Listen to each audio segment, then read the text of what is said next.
Disconcerting new details emerging as we're learning. One man believed that Lady Gaga had a Satanist religious inclination, and as such, he wanted to respond in the same way by carrying out a satanic ritualistic killing of a child or a baby on a live stream during her show.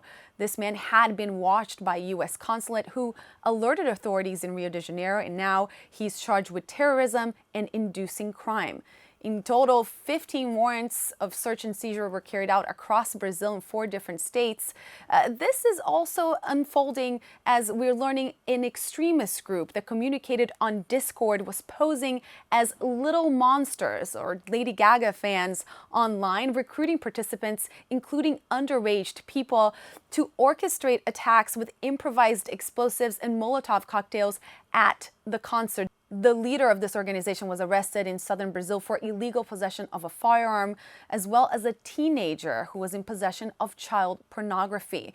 The police said that they carried out this work with discretion and precision to avoid panic of the crowds. Lady Gaga, of course, has amassed a massive following. The LGBTQ plus community has been a staunch defender of the rights of that community for years, but she also seems to not have let this terror attack plan put a stain on what was a very successful show. She posted on Instagram on Sunday thanking her fans and saying, quote, "Your heart shines so bright. Your culture is so vibrant and special.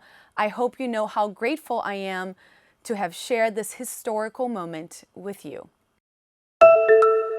Faltan solo 2 días para el cónclave que dará inicio este 7 de mayo en el Vaticano. Este día se celebran 2 congregaciones generales a diferencia de los días anteriores, donde solo se realizaba un encuentro de estos.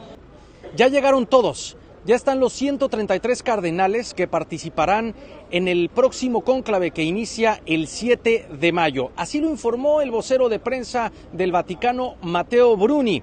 También se llevó a cabo este día la 10ª Congregación General del Colegio Cardenalicio, donde participaron 179 cardenales, de los cuales 132 tienen poder de voto. Hubo unas 26 intervenciones donde principalmente se habló de los grandes desafíos que tiene la Iglesia Católica para difundir la fe y el Evangelio en un mundo muy fragmentado. Trabajadores diversos en la Capilla Paulina realizaron también el juramento para evitar que se fugue información al exterior. Se debe guardar estrictamente la confidencialidad. Yo soy Diego Borbolla para Telaruba desde el Vaticano.